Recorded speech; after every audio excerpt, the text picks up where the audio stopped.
Hello, everyone, and welcome to the show. It's Local Chat, episode 172. I am your host, Will Crosby, and joining me this week, all the way from the other side of the Suez Canal, it's Karl from Save Data.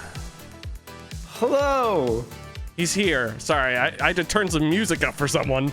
Also joining us this week for the first time ever, historically, chronologically. So if you're listening to these chronologically, this first episode is Ian Gibson.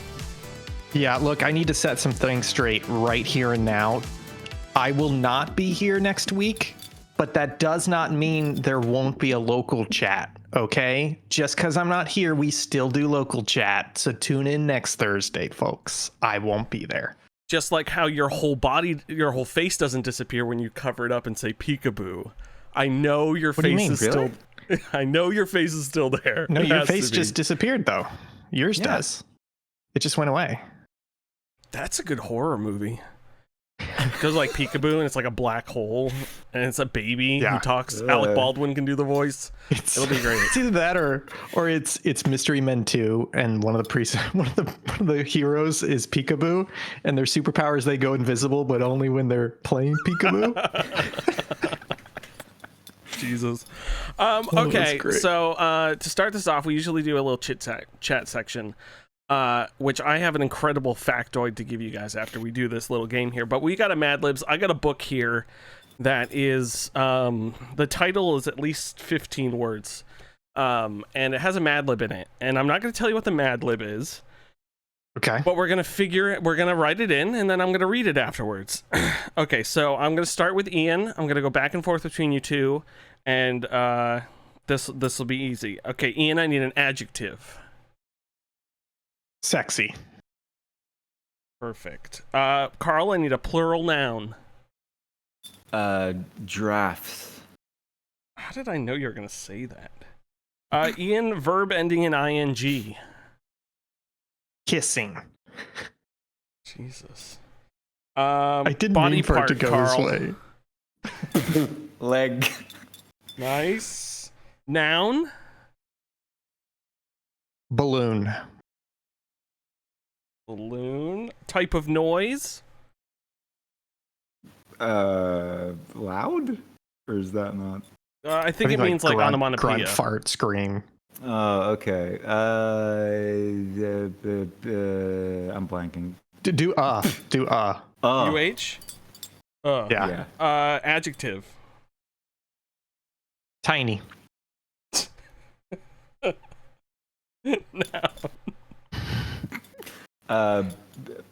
Door. Nice. Noun. Apple. Noun. Car. Verb ending in ed. Farted. And a noun. Sun. On or un? UN, like hit book The Hollow Sun by Jake Like Terry. Ewan McGregor. Gotcha. Okay, here we go. This is called You Complete Me. With what I assume is supposed to be an exclamation point, but it doesn't have the dot underneath it. So you complete me, I. Here we go. Fuck, you're sexy, he whispered before he closed the distance between our giraffes. I didn't waste any time before kissing my arms around his leg and parting my lips, sliding my balloon into his eager mouth. He let out a low when I pressed myself onto my tiptoes and clutched handfuls of his tiny hair. I didn't want him to have any doubt that door was exactly what I wanted. Every inch of my apple was shimmering with electricity. Oh my god. Mike's car roamed my back, and his fingertips farted the skin along the waistband of my jeans, radiating heat to the rest of my sun. Wait, I feel like this Mad Lib didn't make sense, because did we say car? Was car one of the words we gave? It was just a noun. Yeah, I feel like half of them were like nouns when they should be body parts or other types of words. This is the romance genre lover's ultimate book of fun and games. I got it for free.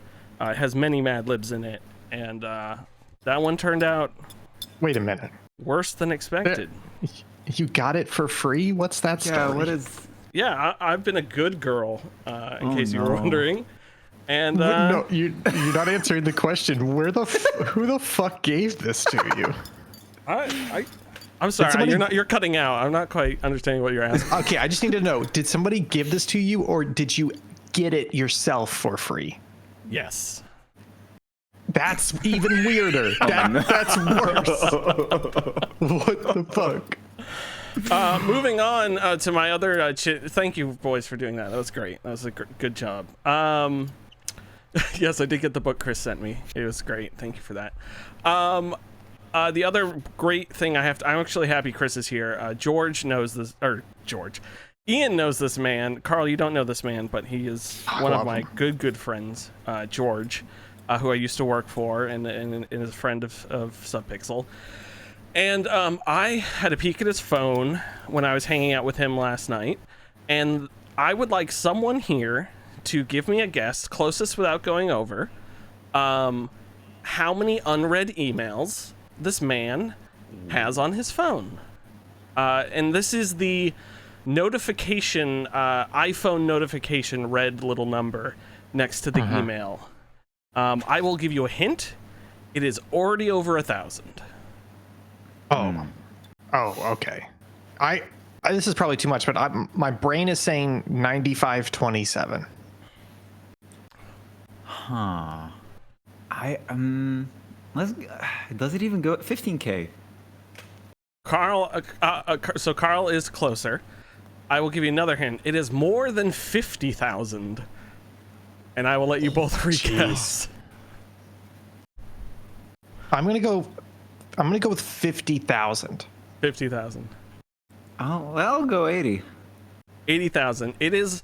I won't have you guess again. It is more than both of those numbers combined. I'm gonna go with 130,000. Okay, Karl, one last guess. 180. Fuck it. Okay, Karl technically wins. The man has 209,000 unread emails. I can kind of understand that because I'm looking at my emails right now. I've got 1,450, and the thing is, I see all the notifications come in. That doesn't mean I necessarily need to read the email. And I don't know if you guys have noticed this, but promotional emails are out of fucking control lately. Oh, yeah. Yeah. Where you have websites that don't even ask you anymore. Just as long as they have your email from a purchase or whatever, they will send it to you. And there are multiple websites where I have had to unsubscribe from them multiple times because after a couple months, they will re-fucking subscribe me on their own without me doing anything. So I see where George is coming from. I can see that. I initially was taken aback because the notification, so that his email is within a folder, like apps folder, and so the folder said 257,000, and I was like, what is that? And I was like, you have that many unread emails? He goes, no, I only have 209,000. The others are like some other notification system. I'm like, I'm how just are saying, you getting it? If you guys want to see more George, check out the Pixelate video Montreal episode. George, surprise guest in that excellent video. He is the perfect person. I love him. I describe him, if anyone's seen Fantastic Mr. Fox, he's Kylie. He's just the guy who's there. Like, he's just available. He's there, he's great, and he's available to do anything, and he's fun. We love George. Hell yeah. Anytime, yeah, great guy. Anyways, moving on here to the video games we have been playing this week. It's an exciting thing. I usually like to go with the guest first because it feels like we're letting them take the reins of the show and they can talk about things. So, and I just hate Ian. So, Karl, please tell me about the wonderful games you've been playing. Well, thank you, Will. Well, one of the games I've been playing is Kingdom New Legacy. One of those, when you have like too many games in your library on Epic that you know nothing about, so you just pick one randomly. It was a game. To my understanding, it's also on mobile. It's a 2D game where you play as a king or a queen, and you kind of walk around the island. Your currency is like gold coins, which you have like in a pouch in your top right corner, and you kind of expand your little kingdom, hire people, and then at night try not to die from brain-eating ghouls that go in through a portal. And then you conquer the island by defeating the portal, and then you move on to another one and start from scratch. And it's fine. It's nothing groundbreaking. Just a cool break from the ads. Why was that the one I went for? It's like one of those games you can almost play in the background while you're doing something else, like editing for Save Data Team. Plug. So not fully doing your job, you mean? Yeah, well, Zach doesn't have to watch this. You won't, don't worry. But yeah, it's a cool thing, and the fact that it's on mobile makes sense, because I'll go back to this in a second. But when mobile games understand that a phone is just a big button, and you shouldn't overcomplicate the amount of things on screen for it to be fun, I feel like that's generally a recipe for not disaster. A recipe for success, some might say. Yes. Yeah. Thank you. Nice. I like it. I remember when Kingdom, I think the first game was just called Kingdom, if I'm not crazy. But I remember that art style, and I remember playing a little bit of it, and you would like ride past the thing and like the gold coins would all pop out and you would collect them. And I remember being like, I hope they take this somewhere more fun, because after I lost the like first time, I was like, oh, okay. Yeah. And then there's been like Kingdom New Lands. I wonder, and then there's another Kingdom one, and then I haven't heard of Legacy, but I wonder if Legacy's just an updated version. You know, well, I think it was New Lands, not New Legacy. I think I fucked up there. You fucked up, Aaron. There are like 4 games. There's something, because I remember all of a sudden they were popular, and they like made a couple of them. There's at least 2. I know how to count. But I really dig the art style. I think it is the best part about that game is the art style and atmosphere. It's gorgeous. So, anyways, continue to tell us about your video games. Another one I played, actually Zach told me about a few days ago. It's called Slice and Dice. It is also a mobile game. I don't know how to explain it. It's free, but you can buy it for $7, which is just the expanded version of the game. You spawn in with like a random selection of characters from different kind of classes, and you throw a dice. One die for each character, and each side of the die has a weapon, the amount of damage it does, etc. And you have a certain amount of rerolls, and you, based on the roll that you get, decide the order you want to attack. Some things empower other attacks, shield attacks, etc. And you move through different fights, different levels, and you get new items. You upgrade the characters. They go into new classes.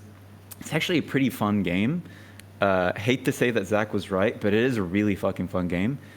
And yeah, that's Slice and Dice. I forget the exact thing he compared it to. It's a game that I haven't played, but it's a pretty fun thing.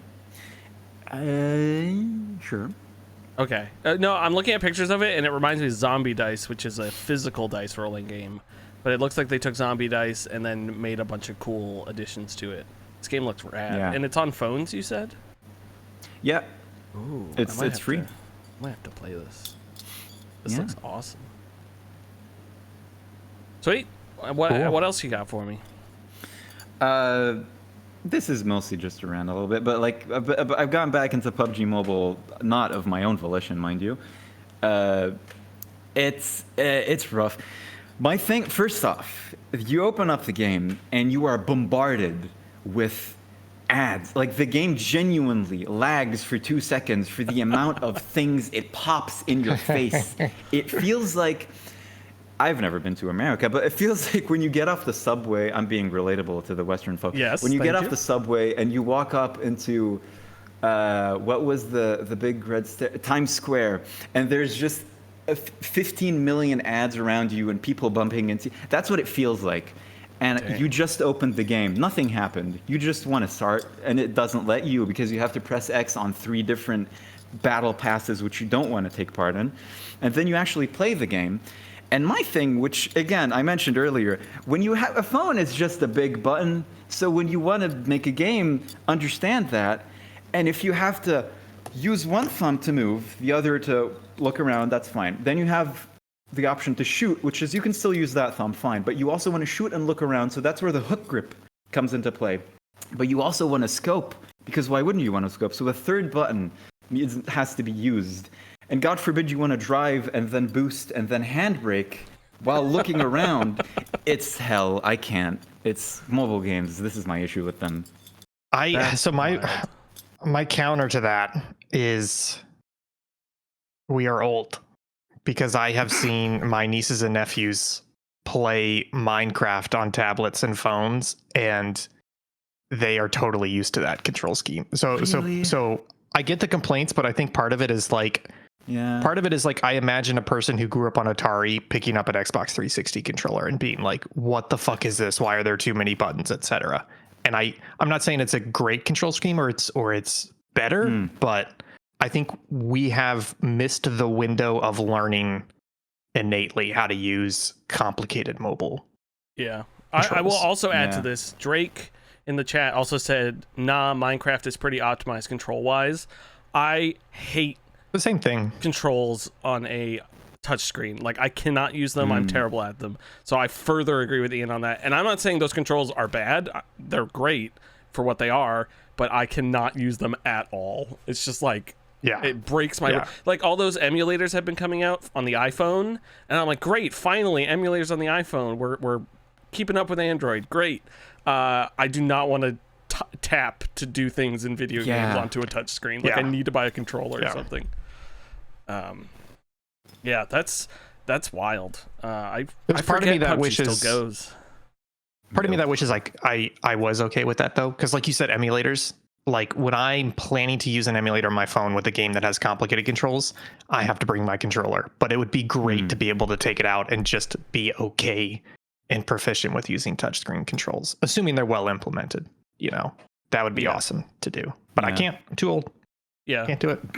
Touchscreen works for me when it's emulating a mouse, which is the saddest thing I think I have to say. But that is usually what I prefer touchscreens for. Which is why I honestly don't touch that many screens. Arrest me. So sorry.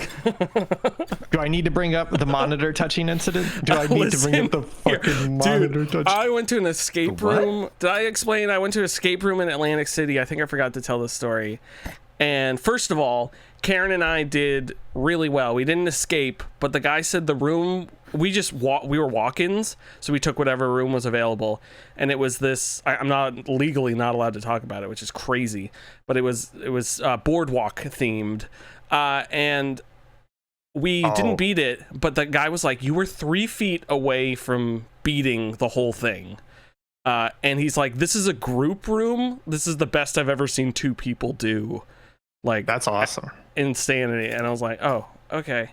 And I don't remember where the point of the story was going, but I just wanted to bring that up. So that's congratulations. I really don't remember what I was talking about. So that's my brain rot is what we like to call it. Anyways, moving on here. Sorry, Karl, that sounds great. I should play more mobile games. I barely touch my phone. I hate it. It's the beast. My phone like says I'm on it a lot, and then I realize that's just because I leave it open on Google Chrome when I'm playing games to for guides and stuff, and that's why I have 50 hours a week on my phone.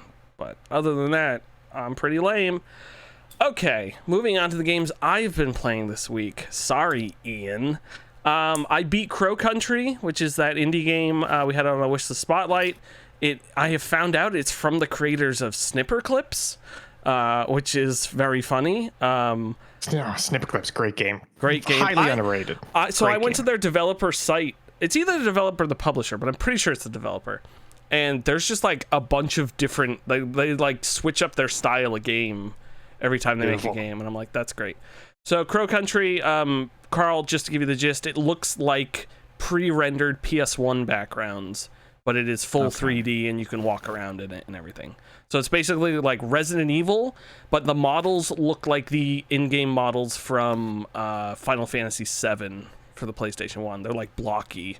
When you see a picture of the game, you'll know exactly what I'm talking about. Yeah. first of all, this game's going on our Game of the Year list. So sorry, fellas, part of Subpixel, but you're gonna have to play it. I went through the game again. When I beat it the first time, I got A rank, and then I beat it again on the same difficulty and got S rank. The second time I beat it, so A and B rank unlock items in the game. So B gives you, I don't remember what B gives you, but A gives you a crow. Oh, B gives you a crowbar, which lets you break boxes without shooting your gun. And A gives you a grenade launcher, which you get to shoot. That's pretty good. The gun is shaped like a crow, and the head launches off and blows up. And so that gets you through the game so quickly. And the only requirement that's tough for S rank is you can only heal 10 times. And I healed exactly 10 times and beat the game. Game has a really good, I talked about this last week, very good story, very fun. Also on the S rank run, after you beat the game the first time, they put these glass crows in every single room. So you have to go find those and break those. I broke all of those and got the cool hidden costume. And then I beat the game. Yeah, like I said, great story. The ending was incredible. There was a lot of foreshadowing in the ending that you don't put together till you get to the ending, and you're just like, what the fuck? The only annoying thing is the first time I beat the game, so you're given an item at the end of the game, and then you can look at the item, and it gives you some cool lore stuff. And if you don't look at it, the game ends. So I beat the game, and I didn't get to look at it, so I had to load my save, beat the final boss again, so I could look at the thing. And Gotcha. it's great. I highly recommend it. It's $20, I think. Crow Country. It took me about, I think I played a total of 9 hours to 100% it, but you could get through the base game in like 4 hours. And like I pointed out last week, there is a explorer mode for that game with no enemies, so you can just go through it, creepy vibes, and not worried about getting spooked or scared. Beautiful. The enemies in that game are way more of a nuisance than anything dangerous. And it's Resident Evil shooting, so it's kind of annoying. But you have plenty of ammo. That's the other thing I like. There's vending machines all over the map. Anytime you're low on an item, you just kick a vending machine and it pops it out for you. But when you're full up on items, the vending machines are empty. If you ever run out of bullets, you can go back to your car and get bullets. So it's very the most user-friendly game. I think one of the negatives on the GameSpot review was that the combat system wasn't hard enough. It was easy because you always got health and everything. And I was like, that's fine with me. If they're adding a hard mode, so we'll see where that goes. Anyways, that's Crow Country. It's great. And the other games I've been playing, Orcs Must Die 3. Karen and I have been going through the campaign on that. We were playing the final level. We actually played the final level so many times we glitched it. We kept losing in the final round. So you were basically defending the outside of a castle, and then they break in and get onto the inside of the castle. And in Orcs Must Die, there's a weird thing with barricades where if you completely block the enemy's access to your rift, which is where they're trying to get to, they will attack barricades recklessly, the closest barricade. But if you have a path made of barricades that make their route longer to get there, they don't care. They'll walk the whole route. They won't break any barricades. So what we were accidentally doing is we put barricades right underneath the rift to block them as a last-ditch effort, and we kept losing until we finally realized it was causing the AI to do that. So then on the 5th time we tried the final level, we beat the subsequent waves so quickly that the game lost count of the waves. Because it didn't know, it had these timers for spawning enemies, but we killed the enemies too fast for the timers to start up, and it just froze and said we were on wave 4 for 2 extra waves, and we're like, okay, that's fine. That game continues to be great. We're gonna move on to the second campaign, and then the DLC campaigns. They're DLC, but also the DLC for the game is $8 and not ridiculously priced. So I was like, you know what? If we get to a 3rd or 4th campaign and I want to pay $8, I have no problem paying $8 for this Game Pass game and getting that. So yeah.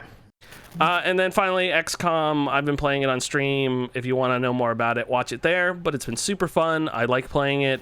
I like the chat's been super engaging. Halucha's been there, Baron, Bench Dude, Jason, and it's been really fun playing through that game. I keep killing people, and I don't mean to. I killed Baron by accident. I misclicked and put him out of cover, and I said, okay, I gotta move him to cover and then shoot next turn. And then the next turn I just shot with him, which ends the turn.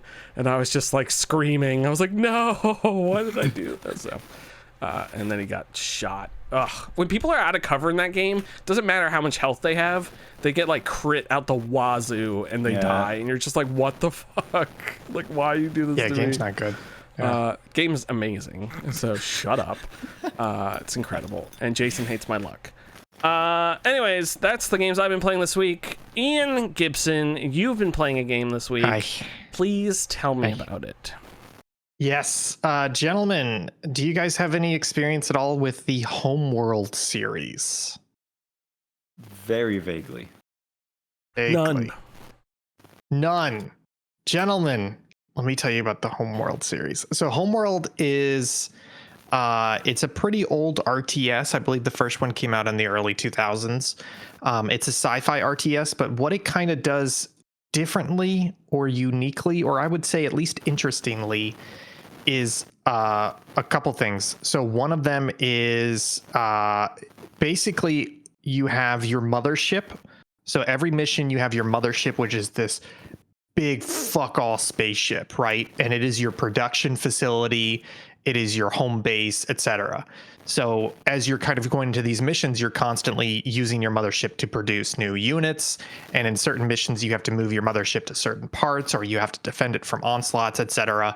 So you're kind of this, you're kind of shepherding this unit, but it doesn't feel like an escort mission. It really feels like, you know, the mothership is the mom and you've got this like growing family. Because the other thing it does really cool is persistence. And the way that this works in the campaign is basically you start the game out and you have just your mothership, right? And in the tutorial mission, they're like, hey, build 5 little interceptors, right? And build 3 recons. And you're like, cool. You go to the next mission. You start the next mission with the units that survived the last mission. So it's really, really awesome where they're like slowly dishing out these units throughout the game.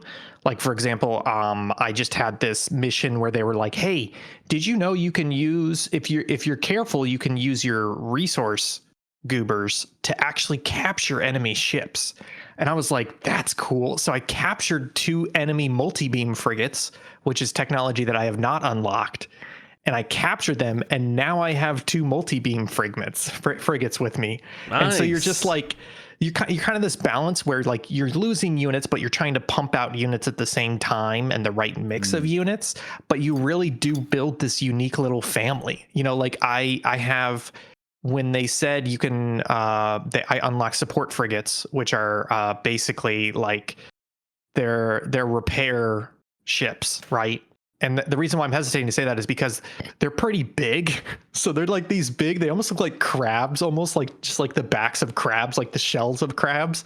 And they just like float around and they shoot green healing beams at your other ships. And the reason why I've become so fond of them was because as soon as I unlocked that technology, they were like, hey, build a support frigate and heal your mothership. And I was like, fuck you, I'm building 15 of them. So I have 15 like support frigates that just kind of roam around and are constantly healing everything. And every mission I spawn in and those 15 fucking goobers are there. And I think I lost one recently and I was like, no, my guys, they've been with me for 5 missions. You know, and so it's really, really cool. Yeah, it's the Homeworld series. It's basically a space RTS, but one of the things it does really cool is that it's 3-dimensional. The games are a kind of a mixed bag in terms of how much they take advantage of the 3 dimensions. But basically, it means you can move your ships anywhere within a 3-dimensional space, which there's a lot of space RTS games that don't let you do that for good or bad. You know, like Sins of a Solar Empire, it's like, yeah, you're in space with spaceships, but it's a 2D plane, right? So you can do flanking maneuvers. The game has a lot of cool options in it, like formations. There's like 8 or 10 formations. So like if I'm defending the mothership, I just have all my units go into a sphere formation, so they're all equidistant from the mothership. Or I have like the claw formation if I'm doing like a multi-ship attack where like it puts your heavy hitters in the center and all your light ships around the edge. And like the formations actually kind of matter. So it's really cool. I think the thing that struck me the most about this game, as soon as I started playing it, as weird as this sounds, is that it's a AAA game, right? I don't think it's actually AAA. I don't think its budget is AAA, but it feels so polished. It has great cinematics. It looks great. It's a fully fucking featured game. It's not early access. It's fully out, and I booted it up, and there's like the campaign, there's skirmish mode, there's a roguelike mode they have where you're just trying to see how many randomized missions you can last as you're building out your fleet mission to mission. They have a bunch of different multiplayer modes and stuff, and I was like, I think I've been playing too many indie games and too many early access games, because like it's not like this game is incredibly impressive, but I don't know. Do you guys feel this way? Like it feels like a long time since you've played a game that is actually fucking fully built and released day one. Yeah. And that's not to say that there's plenty of early access games that could be that, and they just go into early access because it gives them more excuses, like good excuses. But yeah, I can't think of the last game that just came out and worked and wasn't early access. Yeah, and that wasn't like a quadruple A title, you know, like Spider-Man, et cetera, et cetera. Yeah, so this one's been in the oven for a while. I think it's getting like 80s in its review scores. It's just scratching that Homeworld itch. I would highly recommend, if you guys are into Homeworld, the Homeworld 1 and 2 remaster came out a couple years ago, and that's actually how I played Homeworld 1, because I tried to play it when it first came out, and I remember playing the demo but not really playing. I don't think I actually ever bought the game, but I played the Homeworld 1 remaster a couple years ago when it came out. And that game's really good because it does pretty much the same thing that makes it unique. You know, it's 3D, you have like, you feel a connection to your ships as you're building it persistent across missions. I will just say the other thing about Homeworld is that the story's really good. The basic premise is that there's a bunch of humans. They live on a desert planet. As far as they think, that is their homeworld. But then one day they uncover a giant fucking spaceship wreck in the desert. And they're like, wait a minute. And they dig up the wreck and they find hyperspace technology and evidence that the ship carried their ancestors to that planet. So the whole world unites and is literally just like, wait a minute, this is not our homeworld. We need to build a mothership and send out this party to go find our real mother world. And as soon as they build the mothership and leave the planet, this other faction shows up that they've never met before. And the other faction is like, why are you leaving your planet? We banished your people here. And that's like the enemy. So you're literally like this refugee convoy going across the galaxy and like slowly rebuilding as you're trying to like figure out the past of your people and like where you are in this galactic political drama that apparently your people have been in, but you're not aware of for thousands of years. And so the way it presents it is really good. So if you're into RTSs, if you're into strategy games, if you're into space, if you're into sci-fi, definitely give Homeworld a shot, whether it's 1 and 2 remasters or even 3. One of the main fucking options on the menu in 3 was like the Homeworld story so far. And it's like a 6-minute cinematic that catches you up. So it's a lot of fun. Highly recommend it. It's great to see a AAA fully launched game come out that just fucking works, fully delivers, and has been baking for this long, but delivers on the promise and more. It's great. Sweet. I'm definitely gonna check it out. I think now that you're talking about it, I think I did play like 15 minutes of the Steam demo when that came out during Next Fest. So yeah. Also, I remembered why I brought up Atlantic City. The lady who was telling us all the rules for the escape room, there was this giant HD TV and she had a PowerPoint presentation on it, and she was just slamming her hand into it. And like, you know, when you like accidentally hit a TV and it, like you see it turn white for a second, and it's like messed up. You're like, she was just doing that and just like smacking it up. And I was like, to be fair, she's probably been doing this for years, and there's no damage on that TV. So good for that TV manufacturer. But immediately I cringed and I said, I just touch monitors. I don't punch them. Oh, so you admit it? Oh my God, he admitted it. Oh my he God, touched monitors. I touch them all the time. They're like, never mind. I'm not gonna make that. Was that Extra Life? Sorry, let me explain the joke real quick. Which is, Will was at my house for some reason. I think we were either recording something or doing Extra Life. Just for some reason. And the night before, we were looking at something on the computer, and he reached out and touched the monitor, and I was like, "Don't touch my monitor." That was by accident. Yeah. I just misjudged the distance. Okay, sure. And then the next day, we're on either stream or video recording, and he says something like, just completely unrelated. He's like, yeah, I never touch monitors. And I was like, fuck you, dude. You touched my monitor last night. Because there are people in this world, different from you and I, people who should go to hell, that actually touch monitors when they want to point to things on monitors. Those people exist. It's disgusting. And they're disgusting. They're fucking awful. I, on the other hand, just touched it, grazed it by accident. I don't love the feel of a monitor. It's gross. It's inhumane. These people should be executed. Bring back the guillotine. I understand. Anyways, I gotcha. I touch monitors, so I'm Will, and I'm a monitor toucher. The problem is not touching the monitor. It's you're leaving marks and smudges, and it's the fucking marks and smudges that drive me crazy. The monitor touches back. You can touch them as much as you want, you know? I have too many good... Don't leave a mark. Touching monitor. I have too many good titles for this episode. I have the shells of crabs, and I have touching monitors. Just the body part, though, not the arms. Yeah, okay. The shells of crabs. Just body part. Sounds like a 70s action movie, or a fantasy movie, sword and sorcery movie. Anyways, folks, that has been the games we've been playing this week. We are moving on into the news section. Ian Gibson, with his scalpel and tweezers, takes apart a newspaper every week and puts it to his own devices. He publishes that.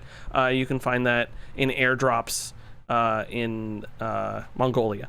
But if you want to hear the video game news and not about Ian's manifesto, then we have come to the right place. Ian Gibson, take it away. Yes, packed news week. I think this may be the first time that we've had more items below the cut line than above it. There's just a lot of stuff going on. Let's start with the PlayStation block section of the business news portion. Let me rip through the 3 PlayStation stories here, and then we can dive into them as we like. PlayStation has named its new CEOs. That's right. It's a 2 CEO situation. Herman Hulst and Hideki Nishina are going to be co-CEOs and reporting to the head of Sony. Let's see if I can open this news article fast enough and tell you. Hulst will lead the studios business while Nishina will take charge of the platform side. So basically software, hardware side, roughly. PlayStation has also announced that their focus has shifted from game sales to actual play time. As in, amount of copies we sell does matter, but what's more important is how much time players are spending in our games.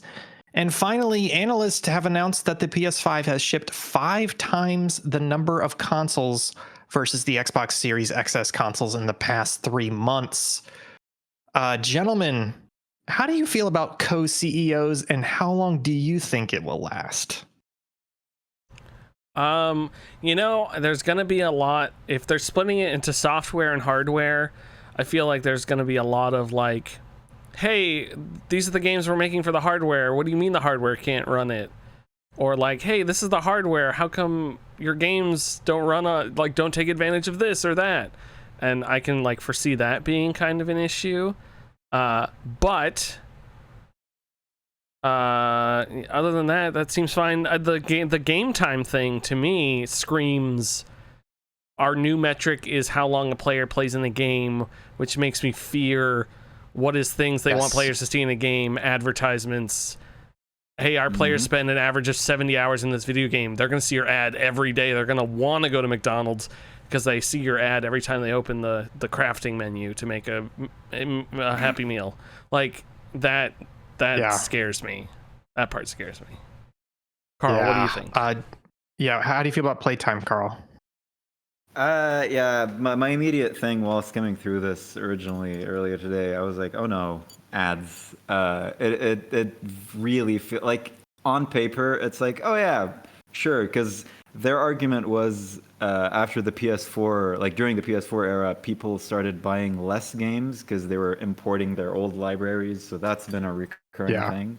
And it's like, I get that, but also, I don't know if that's I don't know. It's a scary thing where when you change something like that in terms of perception, in terms of sales, in terms of a company like this, you gotta kind of raise an eyebrow, because Yeah. I mean, I don't.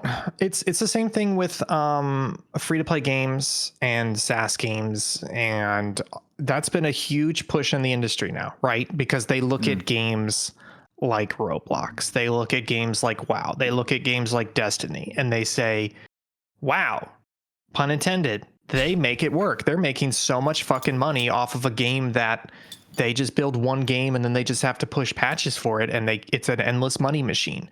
And so they keep going after that. But I think what a lot of these studios in the industry are not realizing is how difficult it is not just to make a good one of those, but one that also captures the audience's attention.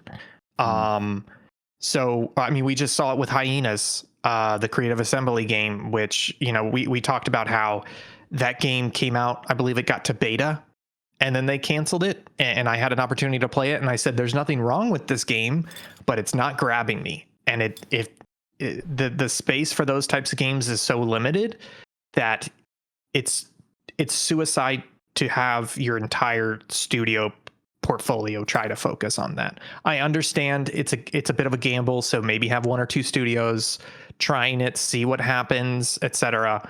But to act like your focus across your whole portfolio now is going to be playtime versus sales that's bad. That's not a good indication. Life's a gamble. Yeah. I do want to point something out about co-CEOs though. As I was shit talking them, Sony's idea of having co-CEOs and somehow that would work, I realized Microsoft and Xbox in a way have co-CEOs, and I had to look it up to confirm it. You have Sarah Bond, who is president of Xbox. She oversees Xbox platform, business, and hardware. And then you have Matt Booty, who is president of game content and studios, who's basically overlooking the studios and software side. And they are co-presidents underneath Phil Spencer as CEO of Microsoft Gaming. So actually, it kind of makes sense. I don't know. Microsoft seems, it's relatively new there. It seems like they've got it working fine. So it's still weird to call them co-CEOs, but they're still reporting to somebody up the chain. And they have the same roughly hardware software split that Xbox is doing. So I don't know. Maybe it's not that crazy overall. Who knows? I can believe it. Yeah. Let's hit the Squeenix block real quick. Again, still within the business news portion. Square Enix has announced they will, quote, aggressively pursue a multi-platform strategy that includes Nintendo platforms, PlayStation, Xbox, and PCs. This is kind of some wild fucking news, right? How do you guys feel about this? I think it's a good idea to put your games out on as many things as possible to make the most amount of money. So it sounds like a business decision. But also, I feel like that is a lot harder to do than it is, because sometimes you're making, like, when they used to do that, I guess it would have been harder because you were making a Game Boy game, you were making a PS2 game, you were making you were making all sorts of games. So it might be a little bit easier, but still, that version of that is coming out on the PlayStation 5 is not the version that's running on the Nintendo Switch. Power wise, you know. So how do you feel, Karl? I feel like how long have they've been exclusive to PlayStation for a while, right? Like this is I believe since PS1, because they were exclusive to Nintendo before that, and then they moved over with Final Fantasy, etc. I think like within recent years, like with the whole Game Pass thing, and like people have been hopping on that a lot, and a lot of PC gamers recently, they can't afford, like Will said, it's a business thing. Like you can't just stay with that exclusivity deal. I don't know if I necessarily agree that much with you on because like the Switch, it's by no means a beefcake of a machine. Like it's mediocre at best in terms of what it can run, but I feel like it's manageable to an extent to be able. They might go the like cloud version that Capcom did with Resident Evil. So that could only be works for Final Fantasy games because but he's also in Kingdom Hearts. But that's a terrible joke. And Super Smash Brothers. So is he in? Oh yeah. Primbus. Sephiroth. I just if you follow me down, it just feels like this is a slow, extended Ides of March situation in which Caesar, the all-consuming, all-powerful console/platform exclusivity that has like ruled the industry for decades and decades, is just slowly being stabbed by everybody, right? Yeah. You know, you've got Microsoft stabbing them and essentially saying, we're not really going to do first party exclusives anymore for Xbox, you know, and they stabbed them a while ago when they made all their Xbox games mandatory PC and Xbox. You've got Square Enix now stabbing them and saying, we've always been kind of the poster child for exclusivity, you know, Nintendo first, then PlayStation, etc. We're not going to do that anymore.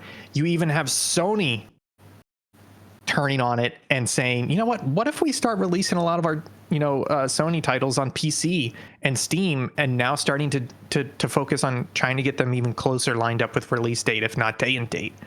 So it really feels like this is the slow death of exclusivity. It does not make sense anymore. Yes. Question from the back, Jake. Jake, excuse me. Oh, it's because Jake's he's the only other one who raises his hand on this podcast. I just didn't want you to go to the next thing and then I have to interrupt you. That's the only reason I raised my hand. It's a good method. I came up with another podcast title, which is when the Switch 2 comes out and Nintendo announces that all of their games are coming to every platform, then exclusivity will say it to Nintendo, and they'll be the final stab into exclusivity. Look, my Caesar thing was barely working, and I think that's the final stab in that joke. Yeah. That. Listen, they're the only other holdouts. I get you. Hey, folks, guess what? Speaking of Square Enix, they are going to be laying off some folks in the US and Europe as part of restructuring. This comes along with Lords of the Fallen publisher CI Games laying off 30 more staff in yet another round of job cuts. And today, Phoenix Labs laying off approximately 100 staff and cancels games in a major restructuring. For those of you keeping track at home, that brings this year's total of layoffs in the games industry to approximately 9,700, and the 2023 to 2024 total, that's right, the last 17 months, to more than 20,000 people laid off in the games industry. This fucking sucks, y'all. Yep. Let's keep on going. I'm sorry, did you want to stay in the sad block? Yeah, I wanted to maintain it as long as possible.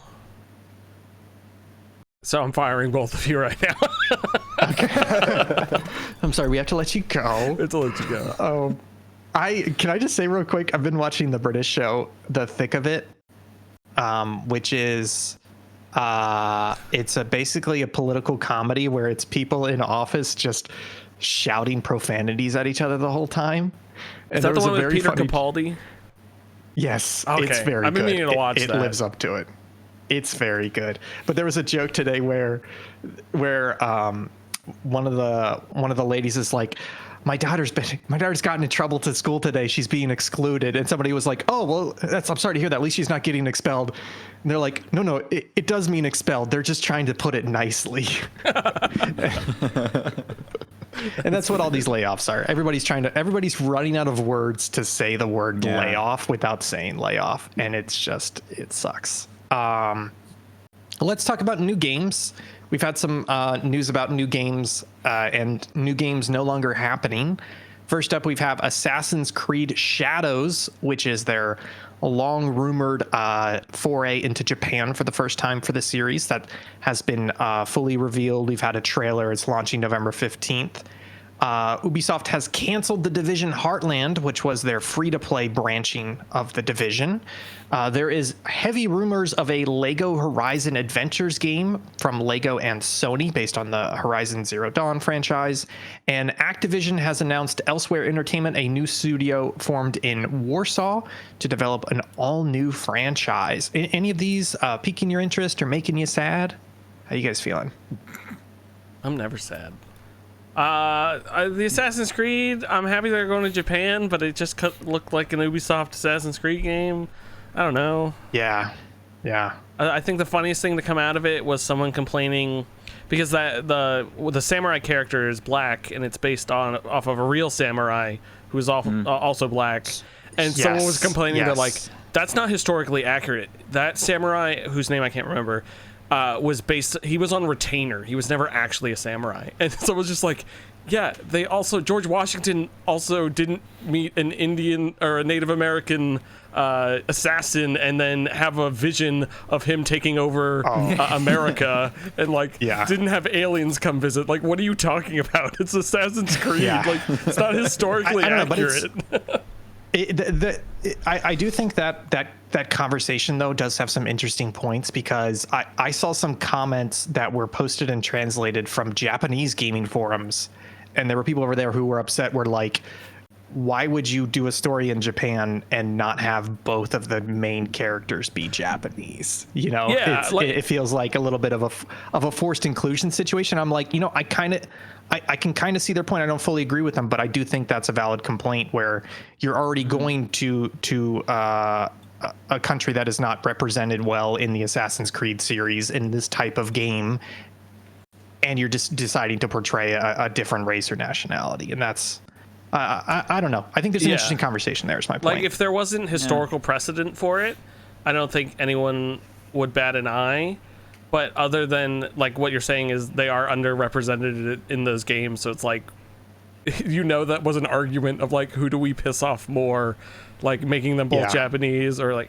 But I mean, at least it works out in that sort of sense. But yeah, I definitely see where they're coming from with that, because that kind of sucks. Yeah, and I don't know enough about the game. I'm not saying they are making this mistake, but there is always the possibility of a lot of times when a Western studio makes some sort of medium, a movie, a TV show, a video game in a quote unquote exotic location, they always have to have one of the main characters or one of the key characters be a token Westerner, because the idea is, that's the only way that we can show this world or represent this world is through a literal representation of Western eyes in an exotic place. And that's a shitty cliche, folks. That's a crutch. Get rid of the crutch, embrace the challenge, try to represent it properly. So I don't know. Again, we haven't really seen enough of this, so we'll see.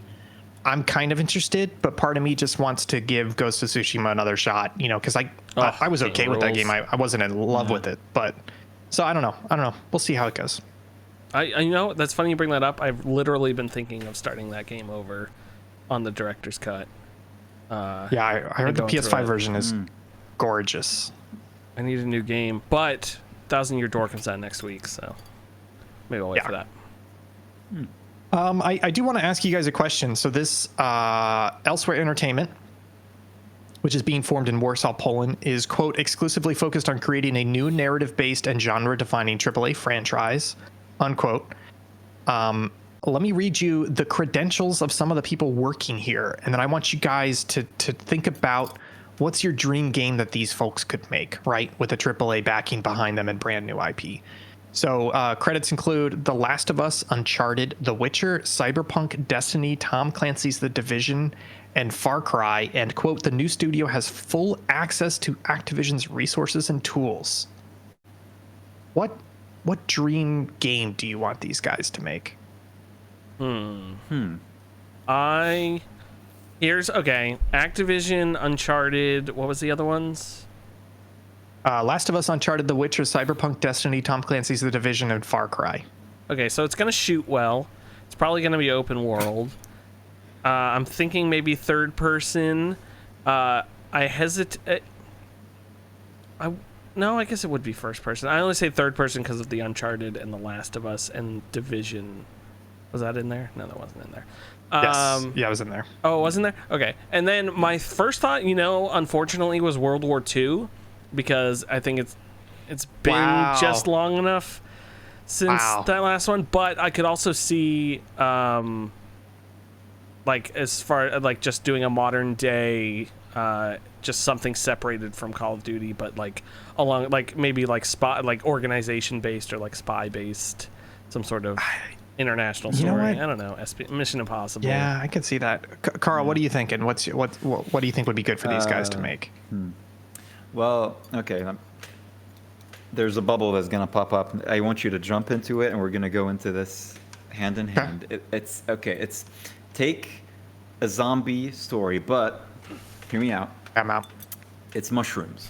Now, the main character is this devil-may-care aspect of a human being with white hair.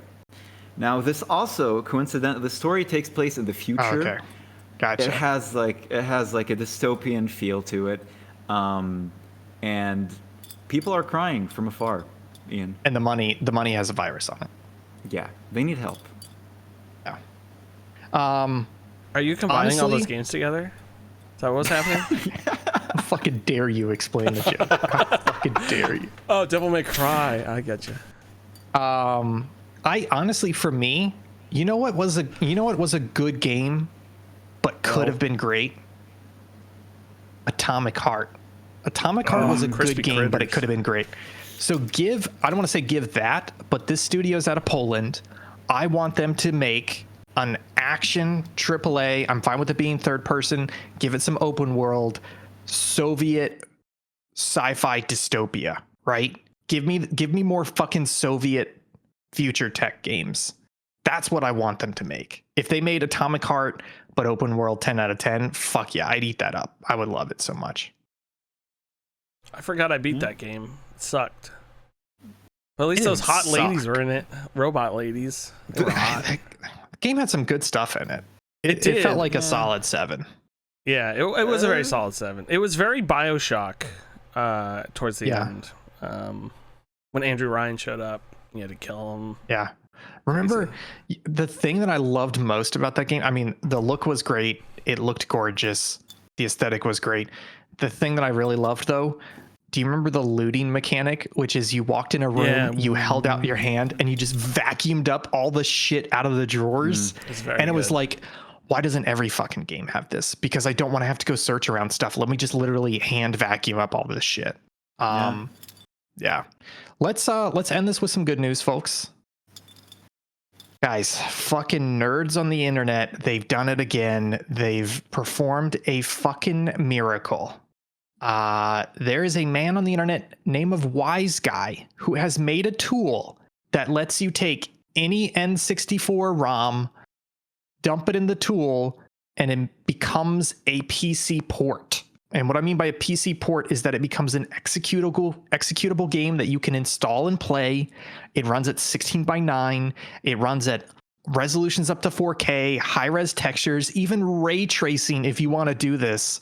And it works on pretty much any N64 ROM, and it's drag and drop play.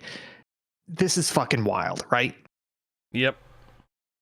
I heard about this earlier this week, and I literally was losing my mind. That is crazy. Yeah. And apparently they had been working on it for a while, and the guy was just like, oh yeah, I made this. Like, here it is. And people are like, excuse me, you made it? It's crazy. I watched a really good video. I wish I could remember it to show you guys. Oh, it's from Nerrel, Nerrel, on YouTube. And essentially he was showing off Ocarina of Time and Majora's Mask, and those ones are kind of super polished in that people have like added a whole menu to it and everything, so you can like do drag and drop cheats. He was talking about how you guys are familiar with how in emulators, the emulator can play the game, but you'll have these glitches and you'll have these weird little things, and you'll have to tweak the settings to get it right for that game, but not for another game. And there are some things that you can't even fix due to interlacing, etc. Like, you just have to get used to. You have to get used to little glitches.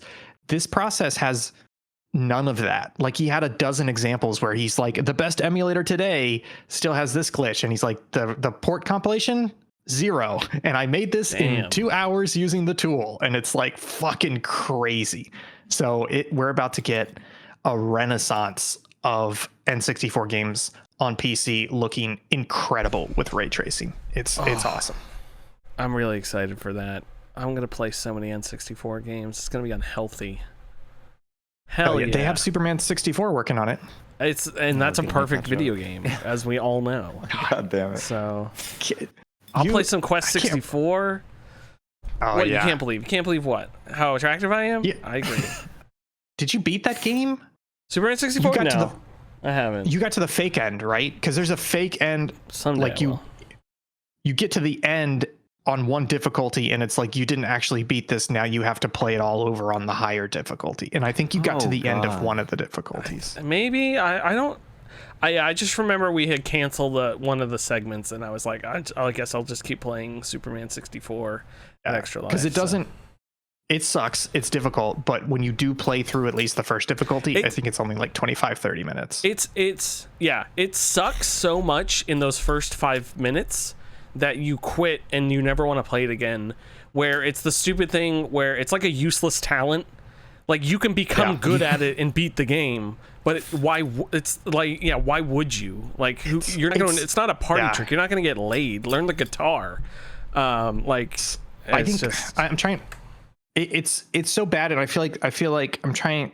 I think the way that I think of it is the controls feel terrible, and 25% of the time they don't work. And that's basically the difficulty with the game, is that it controls like dog shit. Oh, and it's very challenging, where they're just like, even if you do know the controls and you can play it, you have a very thin margin of error. Otherwise, section? you're just like, out of time. You have 5 seconds to get and pick up the car, and then you restart all the way. It's checkpoints. You restart all the way back at the beginning of the whole thing. You're just like, fuck you. It's just a big fucking mess. That's it for the news this week's. That's the news? Fine. Okay, well, after the news, as you all know, is the Wishlist Spotlight, where we spotlight wishlist games on Steam. This week's Wishlist Spotlight is called Pocket Wheels. It isn't just a racing game; it's an objective-based 3D platformer. Take a seat in various toy cars with special abilities. Explore a house full of themed rooms filled with collectibles, objectives, and racetracks. I love small things in video games. I like when you're small in video games. I like small things, tiny things. Like in Tinykin, when you're a little guy, or there was a great game for the Dreamcast. I can't remember what it was called. It was like Toy Commander or something like that, where you were toy airplanes and you were like shooting rockets that were like markers and stuff. This is essentially those games, but in a modern era, where you are cars and you're flying around, and it just looks like a lot of fun. Pocket Wheels. I see cars in here. I see some planes. I saw a cool bus like from Vigilante 8. And you're just driving around on like a model city or in an attic or Hot Wheels tracks. So it's got that good like flat art style that I kind of like, where there's not textures on things. Mars First Logistics, I believe, had the similar art style. Similar, very similar, but not quite. You're wrong, is what I'm saying. So yeah, go check it out. Pocket Wheels on Steam. The link will be in the description and the podcast description. And Karl's lighting himself. He looks beautiful. That's gonna be it. Oh, it has the Aggro Crab seal of quality as well, so you know it's good. Even though that new game I didn't enjoy. Anyways, that's the show. That's it. That's all she wrote, folks. So I'm gonna hit the music and we're gonna get out of here. And I'm excited. It's gonna be loud though. It's gonna be loud in my little ears. Outro. Folks, thank you so much for being here. I was Will Crosby. Joining me this week was the lovely and wonderful Karl, the official procrastinator himself, over at Save Data Team. You can see his wonderful edits. He does a great job. Did you edit that PowerPoint video and you had to watch my great PowerPoint? Yeah. It was a very good PowerPoint. I started watching that video and I got way too embarrassed, but I need to finish watching it. You watch that video if you want to see Will actually nervous and out of breath, because for some reason when I'm on those streams I get so worked up. Ian Gibson was here. He's beautiful and lovely. You can find him at Think Gibson on Twitter. You can also find them at Subpixel Team Stuff. We will be back on Saturday. Actually, we'll be back tomorrow around 1 p.m. with some more XCOM. I'll be playing that. Actually, don't hold me to that because I still have to finish editing this video. But we'll be back this Saturday at 1 p.m. Eastern for Fire Emblem. See you next week. Bye. Love you.